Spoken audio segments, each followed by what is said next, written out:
All right, everyone, welcome. This is So What, the Marketing Analytics and Insights live show. This week, Katie is out in the woods doing who knows what, but having a good time. So, John, how are you? Good here. Yeah, I will have to take up the stick of contrarian point and push back on whatever we're throwing out there today.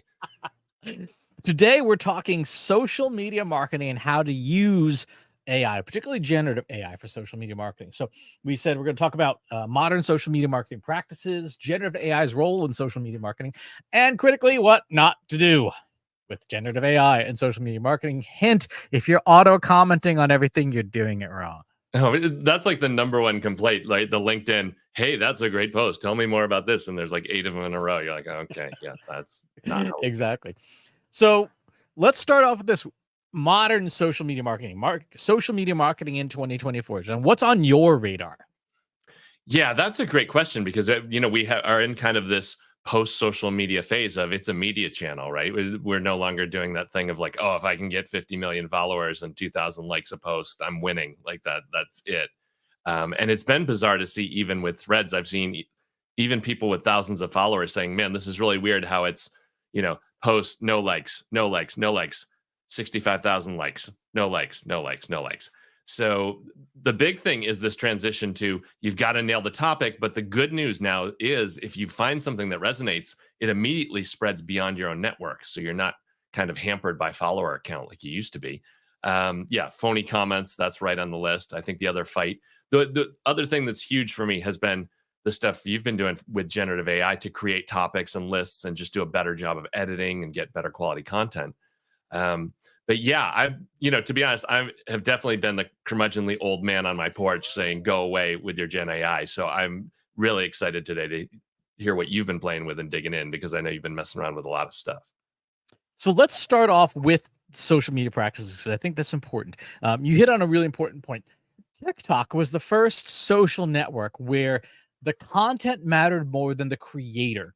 Right up until that point, you're exactly right. Who has the biggest number of followers? And TikTok was the first network that's like, okay, we're just going to show stuff that people want, whether or not that person is one follower or a million. And now we're starting to see other networks really embracing that approach. Instagram, Adam Mosseri, the showrunner over at Instagram, put out a post about a week ago saying that Instagram is changing its algorithm to no longer as heavily weight the number of engagements and followers in order for content to spread. They're now going to look at trying to boost smaller creators. Now, there is obviously some self-interest there as well, because if these large accounts, they're actually having to try to pay them to create more stuff. So if they can boost up additional smaller creators, that's less money they have to pay. But that concept of topic-based media is really important. The second one is private versus public. So everyone knows the public social media networks: Facebook, Instagram, TikTok, LinkedIn, etc. There is also a gigantic ecosystem of private social media. So we're talking things like Slack. If you wanted to see a live example, go to trustinsights.ai/analytics for marketers. That's our Slack group. There's about 3,000 people in there that are asking and answering questions of each other every single day. There is Discord, which has 500 million monthly users. This is a gigantic network that you can't see. Like, it's not open to the public. It's not going to show up in any search results ever. It's just out of the way, but yet there's a huge number of people in it.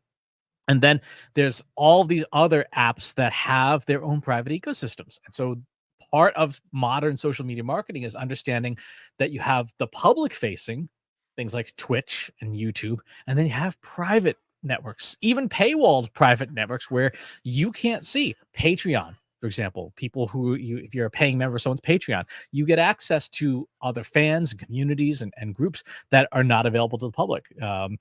My one of my favorite musicians has a huge online community and things in her Patreon. There's OnlyFans. Right? You have all of the private communities it's paywalled. Like, you can't participate. So that's a big part of social media strategy today too, is to figure out where's our audience and what networks are they on, and are we even allowed there? Yeah, that's the whole private community thing. Is like Discord is kind of where I still get that feeling of the old internet, where you get a small group of people, really niche topics, and a chronological timeline, which is just, you'd think we wouldn't be having to beg for that these days, but here we are. Exactly. So when it comes to using generative AI in social media, well, okay. There's the obvious, right? Hey, write me 100 tweets. I refuse to call them what they're called now on the network, formerly known as Twitter. I will continue to dead name it as Twitter. Write me 100 tweets, write me a LinkedIn post for this and stuff like that. That's kind of the obvious stuff, but people don't necessarily do that real well. Yeah, well, you're literally photocopying stuff that's already out there on the web, right? I mean, you've got nothing unique or original on that kind of take. So, yeah, if you're a slave in the corner who has to crank out 500 things this week, then I can see the appeal of that. But yeah, if you're trying to do something new or different or break through, that seems to be just a complete waste of time. Exactly. However, you can use generative AI to help you if you got to do that. You've been told to do that, and someone said like, "Hey, go make the donuts," right? Then there are ways to do that are better than others. Here's a relatively straightforward one. In fact, I'm going to go ahead and share my screen here. What you want to do is not just use the generative AI tool to make things generically, right? That doesn't help anyone. What you want to do is you want to use the generative AI tool to make stuff for specific people, for specific audiences. So let's do this. I'm going to go to LinkedIn, and I'm going to pull out. I'm going to here to John Wall. I'm going to say, give me John's LinkedIn profile as a PDF. And now I'm going to go over to Gemini and say, let's build a LinkedIn audience profile for social media content creation. Before we begin, what do you know about best practices for creating great content on LinkedIn? So what we're doing here is we are following the Trust Insights pair framework, which is prime, augment, refresh, and evaluate. It looks like Gemini might be on vacation here. Let's reload that. And we're asking the model to preload with its knowledge. I'm going to turn all the safeties off too, because I like to live dangerously. And Gemini is going to pull out its basic knowledge of what you should do on LinkedIn in particular. And after it does that, say, great, let's calibrate on our audience now. Here is the LinkedIn profile for our ideal customer. And let's go ahead and bring in John's LinkedIn profile. And I'm just going to drop the PDF right in. Hit run. It's going to analyze your LinkedIn profile and kind of get an understanding of who you are. So your demographic and background, management level, tech savvy, your location, interests and challenges. So this is all seems like it's pretty right on, right? This is not unsurprising. What you would then do is take some of the content ideas you have and say, run this by my customer profile. Does my customer profile like this? Let me pull up here a social post. Let's see, where did I put? Actually, I'll pull up a promotion for our webinars. I'll say, great. Here's actually, yeah, I'll use a LinkedIn social post because I have a social post drafted that I've been meaning to publish one of these days. Here's a LinkedIn post. What do you think our ideal customer would think of it? What should we do differently, if anything? And I'll put in 3 quote marks to demarcate the area. I'll put in the actual post. And now, instead of just make stuff on with generative AI, what I'm having it do is do an analysis of the content and say, will this resonate with our ideal customer audience? Because you don't have to, you probably shouldn't make content for everyone. You should make content for ideally the people you want to take action. So it has gone through and said, hey, your post is not relevant to your target Business audience. relevance. That's right. So what? Exactly. There's no connection to data-driven decision making. There's you need to do some more ethical considerations, offer some practical takeaways. So it has gone through and said, yeah, your post not so great. Not so good. So this will push you back to the it's like busting out the red pencil and getting you redirected. Exactly. But now, instead of just sitting here in wallowing in sorrow. Yeah, it's got some alternatives for you too. Exactly. Great. What I'd like you to do is rewrite my post incorporating as many of your suggestions as possible about the same length, matching my original writing style, voice, and tone. Let's see what it comes up with. So again, we are taking something existing that maybe was not great and retuning it using our ideal customer, using our audience for this. Now, who should you do this with? If you're on Twitch or LinkedIn or Instagram or whoever, look at your own data and say, who are the top 5 people that engage with us? Right? Or look in your CRM. Who are the 5 customers that we want to stay in front of? We're looking at marketing automation system. Who are the 5 prospects that we want to land as customers this year? Build a profile based on them, and then start pushing your social content through it to say, rebuild this for our customer. So we have here, who decides what's true in your data? Let me make this a bit bigger here. We have this has essentially done a rewrite for us. So now we've gone from your basic generation, write a LinkedIn post, right, to rewrite this LinkedIn post for our customer, for our target audience. So that's an example for modern social media marketing that is actually useful. You can say, I want to recalibrate my promotions. Help me make a video script for YouTube. Help me get a show outline for a live stream. All of these things you would now have with an ideal customer profile. So that would be the number one most important thing you can do is using generative AI, build your customer profile based on real people, and then start running stuff through it. Very good. That's taking the pain away from your day. That's for sure. Exactly. Next thing you should be doing with these tools, you should be using them to analyze your data. You should be using them to analyze, in particular, social media data that you want to understand better. So I'm going to move over to ChatGPT because of the different major tools. This one has the best image recognition. Suppose you are looking at popular content. Maybe it's competitors' content. Maybe it's some of your audience content. Maybe you've got a bunch of it. Maybe you're looking at hiring an Instagram influencer and you want to inspect their last 200 posts. These tools can do image recognition. So let's say analyze the following image and document what you see in a bullet point list. Now I'm going to take an image that I pulled right off of Instagram earlier today. And let's see what it does. So it's got basically some groceries on it. As the base image you provided, here's listed the items visible. Now this, it's kind of fun. This is a very basic example, but it's gone through and done image analysis, image recognition.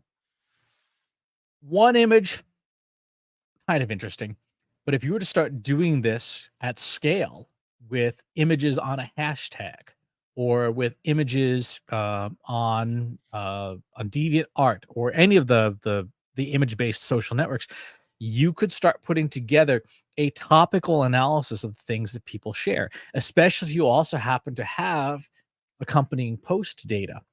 What post images seem to resonate best with an audience? So if you were to pull a competitor's Instagram account and their metrics, so there are competitive tools that can do that. You could pull a list of all of their content for the last year, do image recognition on it via in this case, the ChatGPT API, and come up with a list. Here's the topics that from an image perspective seem to work best for our competitor. Maybe we can get some inspiration. Then you hand those topics to your ideal customer profile and you say, give me some Instagram ideas to some things to shoot that would mirror the best performing posts of our competitor. Yeah, that's amazing. I can see that. And I hadn't thought of this before, but if you have a library of images already on your blog or wherever that need to be tagged, being able to auto tag stacks of images, that's another pain point that you can take hours out of somebody's day. There is a script that I have that I'm still trying to get the last bit of it working, but it's starting to get there. On your computer, there is a folder somewhere that is filled with things that say screenshot this date and time, Yeah, right. right? Hundreds of these. So I'm trying to figure out how to pass each one to the GPT-4 API, have it recognize what the image is, and then have it rename the file like an image of two things, this, that. There's paid companies that do that. I want to write my own because it shouldn't be that hard. Yeah, no, that every marketer on earth is just like, oh my God, that pile on my desktop. That would be wonderful. Exactly. So that is another example. That's in this case, this is the use case of extraction, using generative AI to extract data from one format to another. You can do all sorts of crazy stuff with this. You can take content from one format and move it to another with it. Another useful use case. Suppose you wanted to analyze your stuff on Threads. How would you go about today, John? How would you go about analyzing the performance of your content on Threads? Yeah, that I've got nothing on that, right? Because there at least now is a web client, so you could, scrape some stuff off your browser. But for me, it's literally just scraping through the phone and seeing which ones have hits. Is there even a toolkit? Is that in the Instagram toolkit? So it's not an Instagram per se, although you can get to it through Instagram, but there is a portal that Meta offers in your settings and privacy that allows you to export all of your data. So you can say, I want my data, give me my data, and it is in your Meta account center.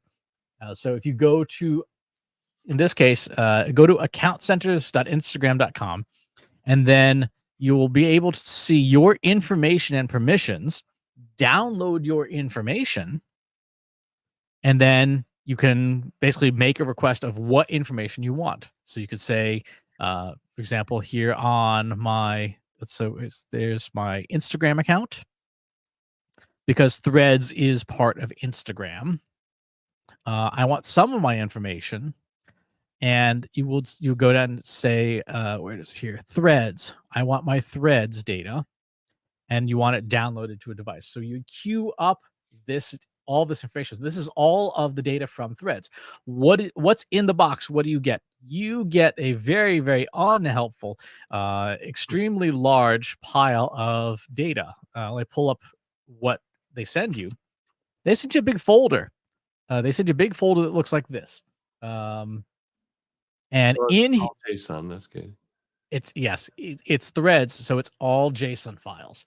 But it shows you your threads and the replies, the things you've liked on Threads, et cetera, et cetera. Now, if you're presented with a JSON file, what do you do with it? Just open up your IDE and pray you can see what you need. You could do that. Yeah. So here's an example. This is my most recent thread. I said, hey, I got a working model.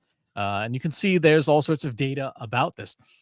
However, this is not super scalable. This is not super helpful. So what you could do is you could go to your generative AI system and say, let's create a new prompt. Okay. Today, I need help writing some code in Python, or the language of your choice, to process a JSON file and turn it into a spreadsheet. What do you know about this process generally? What are the best practices? So again, we're going to preload the model with knowledge about converting JSON into something else.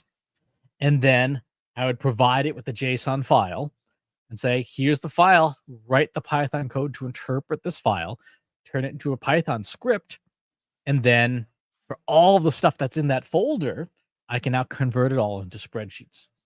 So I would have working software then, and then anytime I need to run analytics on my threads data, I queue up the export, probably like end of month if you're doing it for your company, end of month, export your threads data, run your Python script, because once it's made, and now you've got a spreadsheet. And if you wanted, you could have the tool to do the analysis of the spreadsheet, but you can convert this data. You can extract and rewrite the data into a different format. And now instead of having to go scroll through threads, now you've got it in an easy to use form. That's really cool. Now, are there any large language models that can handle JSON and do any work with that, or is that beyond their Let's power? find out. Here's an example file to use in this project. Help me write the code to process this file. I'm gonna hit file upload, and let's get my threads and replies, because that's kind of an important file. We'll see. That's a 1.6 megabyte file because I am up. It says error extracting text from this file. Why? Because it's too darn big. Oh, it's nice. Okay. Let's try. All right, let's try a smaller one of these files. File upload, threads, posts. Let's just do posts and see what this says here. That's a much smaller file. Nope, it does not like that. I bet you it's the JSON file format. It doesn't like format, probably. Yeah. Yeah. Well, let's turn it to a text file. I will just add a .txt at the end of the file, and we put this in and see if it likes it. So yes, just adding a .txt fixes the problem. There's 515,000 tokens, so 400,000 words in this file. So this might take some time, but to your point, maybe you can read it directly, but for sure it will help us be able to write the code to process this data and get an understanding of what's working. All right. Yeah, that is amazing just to be able to grind that through. And I did not know that. It's crazy how far down that's buried in the meta tags there to get to that data. But if you know where it is, you've got the keys. And this is true for every social media platform. GDPR requires them to give you your data. Like, it is required by law in all the EU. It's required by law in California under CPRA, and that's 7 other states. And so as a result, they are required to give you your data. So for example, one platform that is extremely difficult to get analytics on, LinkedIn, right? It's extremely difficult to get data out of that tool unless you request the data from LinkedIn. You say, hey, give me my data through the export facility. And when you do that, LinkedIn will spit back, hey, here's all the content that you have posted on LinkedIn. So LinkedIn gives it to you as a big old spreadsheet. You can, of course, load this into like Excel if you wanted to, or if you wanted to do something more interesting, you could open that up in Excel. Let's go ahead and start up a new session here. Oops. So there's my LinkedIn data. I'm gonna let's go into this, and we can see here is my engagement rate, my impressions, my reach, etc. I'm going to do a sort on the reach column. And now let's take this LinkedIn data, say today, let's do some social media content analysis to identify what is high performing content on LinkedIn as measured by, what are our columns that are available here? Impressions, reach, and clicks. Let's go with impressions, even though it's generally not a great metric. What do you know about this topic generally? So we'll preload the model with some of its basic language so that it knows how to interpret our data. Turned off the safeties. And now what I'm going to do is I'm going to create a new text document. And this will be my high performing posts. And I'm going to go to the bottom of my LinkedIn down here and grab a handful of my least performing posts. Okay, now I'm going to say, great. I'm going to provide you 2 files, high performing LinkedIn posts and low performing LinkedIn posts. What I'd like you to do is analyze the contents of the high performing posts and contrast them with the low performing posts and provide your analysis. So now we go and we do our file upload. I'm going to rename bottom performing to low performing so that the AI does not get super confused. I'm going to plop both of these in here. And let's see what it says.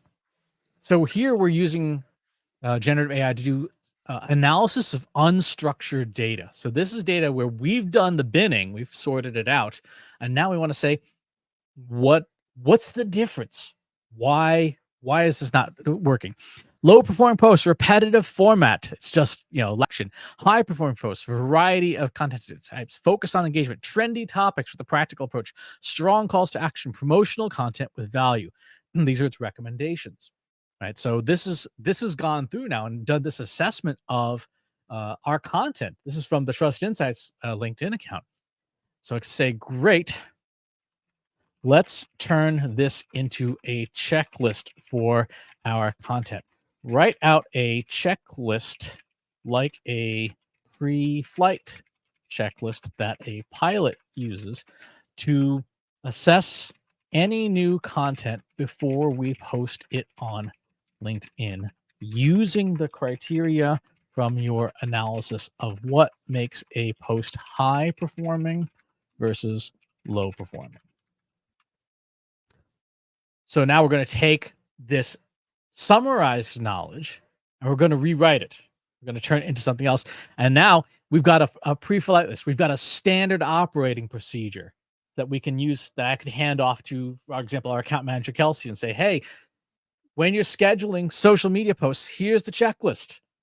Make sure you've checked off each of these things. And Kelsey can go, yep, I've done this. Or she can say, hey, this content is not appropriate for our target audience, or the tone is wrong, and that you can push back and saying, yeah, we shouldn't post this. It's a bad idea. Or if you want to get real fancy, let's say, great, now convert this checklist into a prompt for a large language model like Google Gemini. Write in second person imperative, which is second person point of view. I'm now going to generate a prompt. You are assisting a marketing team in creating high performing LinkedIn content. Before the team posts anything on LinkedIn, you guide them through the following checklist. I can now take this prompt, turn it into a system instruction, and now integrate it into my social media workflow. So if Kelsey's not available, I can take a post and put it in, say, check my work, evaluate this post. Should I post it or not? Yeah, that's great. And same deal. You can have somebody run that and confirm that everything's in there. It's just a great way to make sure you're hitting all the marks before it goes out the door. Exactly. So there we're using summarization, we're using rewriting, and even to some degree we're using question answering. So we're using all these different techniques for language models to make our social media content better. So this is derived from our own data. I would strongly encourage you to do this with your data. Yes, a lot of these things are pretty general best practices, but you may be doing something differently wrong than we are. And so you want to make sure that you're using your data. And you can see it. We've not used any crazy sophisticated tool. We've been copying and pasting out of an Excel file, right? So this is not a rocket surgery here. This is pretty low tech stuff. So we've covered image classification. We've covered generation and building an ICP for your social media content. Now we've covered tuning up your social media content. The last thing I think that is worth talking about when it comes to using these tools and using generative AI for them really comes down to, in some ways, understanding social networks. So I'm going to start a new session here.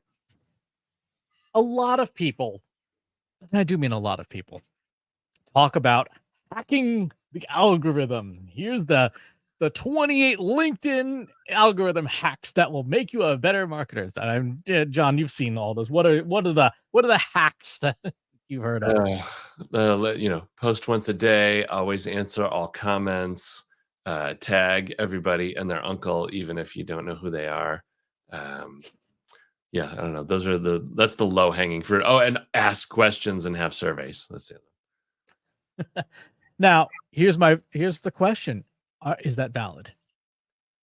No, I've seen plenty of post tank using all of those tools. So yeah, that's all anecdote all the time. What would you tell someone for how to learn what actually works? Oh, yeah, examine what's out there. Like you said, this is a great one for see what your competition's doing and what's working, but try and get to the data and find out the common thread of stuff that is successful. I'm going to suggest one even better than that. I'm going to suggest that we just read the instructions. What I'm specifically referring to, and this is true of every social network publishes an engineering blog, right? Meta's got an engineering blog, LinkedIn's got an engineering blog. Their engineers are on podcasts and stuff like that, and these folks share how the technology works. Right. So they have this one here: new approaches for detecting AI generated profile photos. So it says, here's the technology. We use this data set. We have these results. This is what we did. Here's our conclusions, etc. The downside for most marketers is that these posts, while extremely informative, right? This is how LinkedIn detects bad behavior on LinkedIn. And they show you the sequencing and the layers of the model. The problem is most marketers are not technical marketers, right? In the technicians and engineers. Understanding how an LSTM works is probably not super high on the list of things that you wanted to do this week. I mean, I may be wrong, but I'm going to guess that's the case. Not doing that this weekend. No. Okay, so what do we do about it? We use generative AI. Huge surprise, right? Say, today we're going to look at the engineering behind LinkedIn.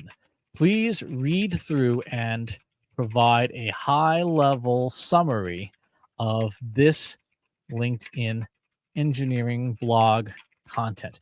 And what I'm going to do, I'm going to take the engineering content from LinkedIn, all how many words is this? 112,000 words, over 68 blog posts that were just taken from the LinkedIn blog. And I'm going to turn the safety off because there's some topics in there like abusive behavior that they're trying to detect that will trigger Gemini's warnings. And it's going to provide an analysis of all of the content together.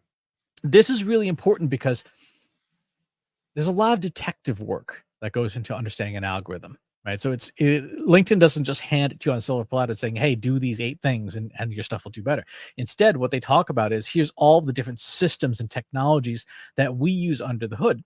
If you gathered all that together and say, AI, help me connect the dots, help me understand what's going on under the hood in a coherent, cohesive, big picture, then it'll be able to distill that down and say, great, based on the engineering content we've analyzed, build a set of practices for developing and publishing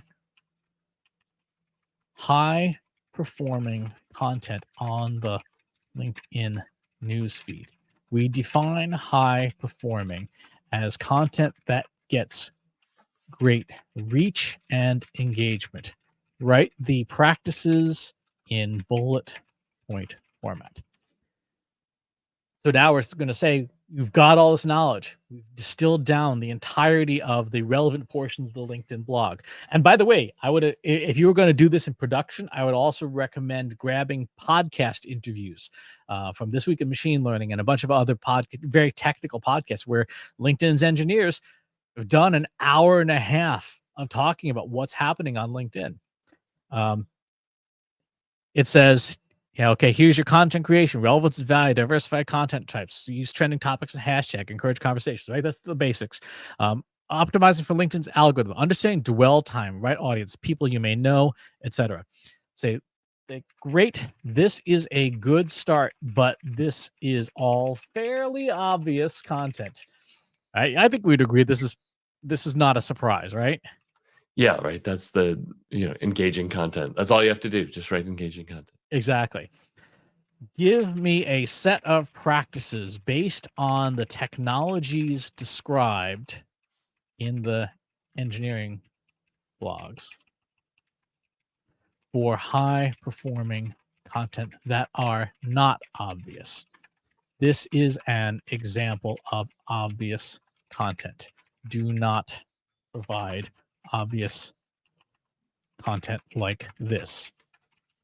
And now I'm going to copy that entire response that the AI just gave me, right? Because we're with something called contrastive prompting. It's a more advanced prompt engineering technique.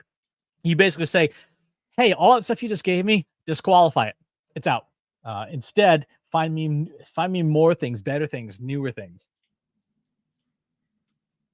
So you have skill optimization, ensure your profile skills, engage in collaborative articles, understand the 2-pass ranking system, trigger downstream impacts, embrace embeddings, consider timing and freshness.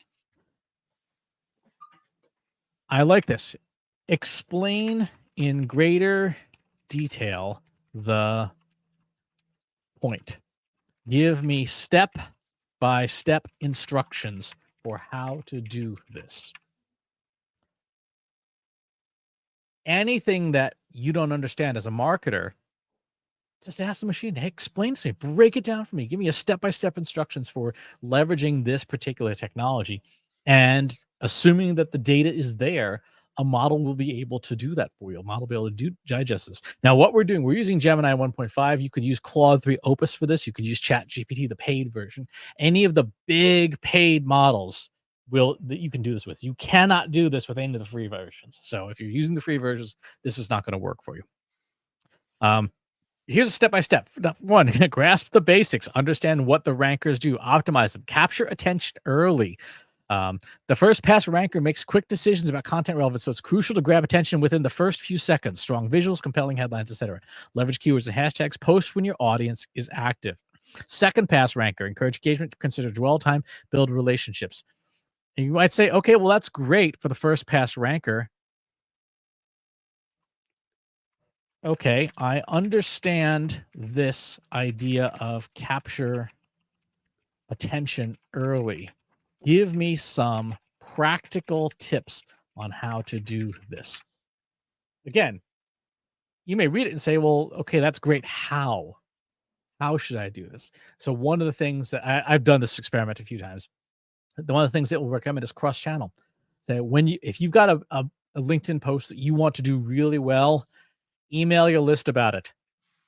Send out an email saying, hey, go engage on this post. So doing that cross-channel promotion, put up a YouTube post. If your audience is on YouTube, put up a tweet about it. Whatever the case is, use that to boost that performance.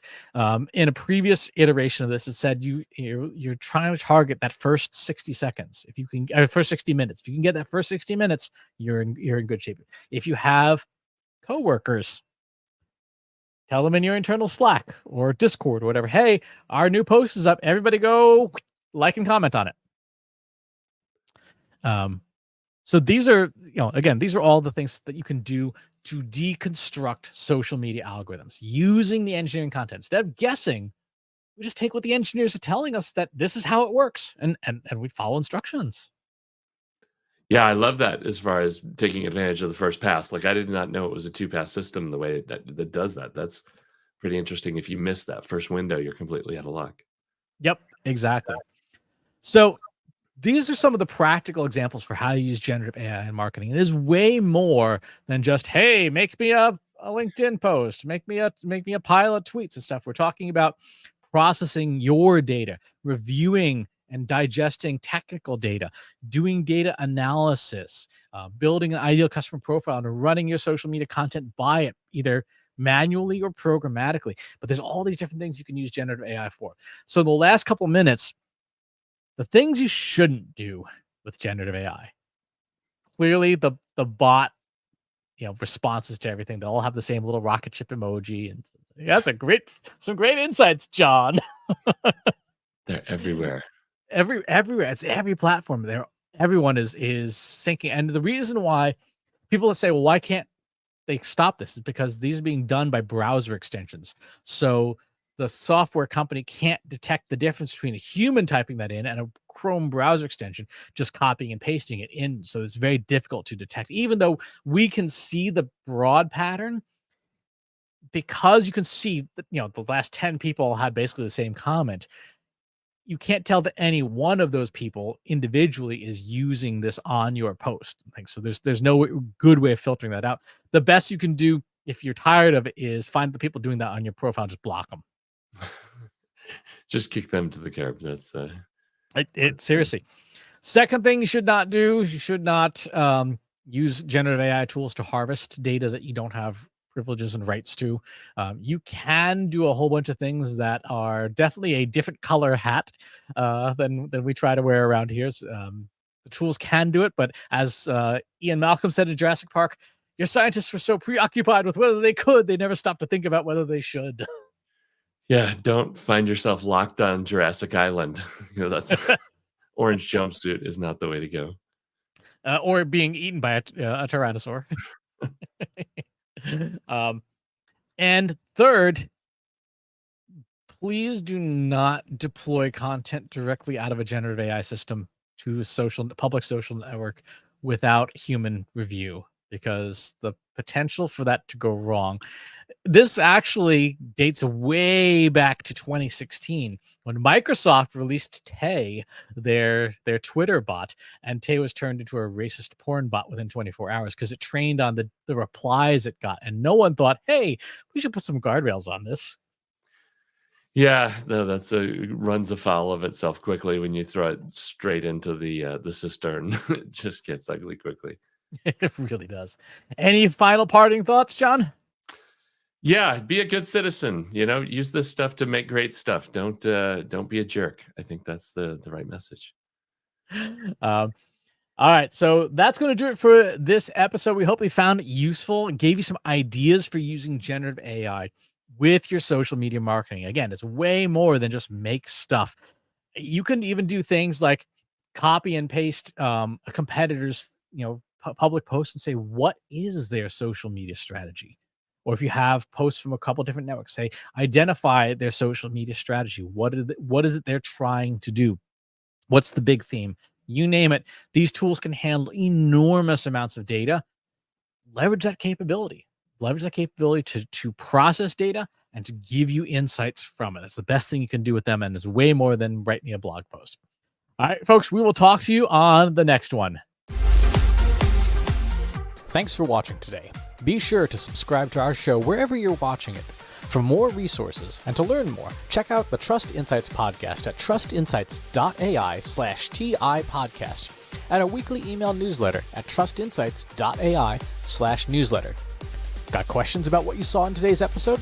Join our free Analytics for Marketers Slack group at trustinsights.ai/analytics for marketers. See you next time.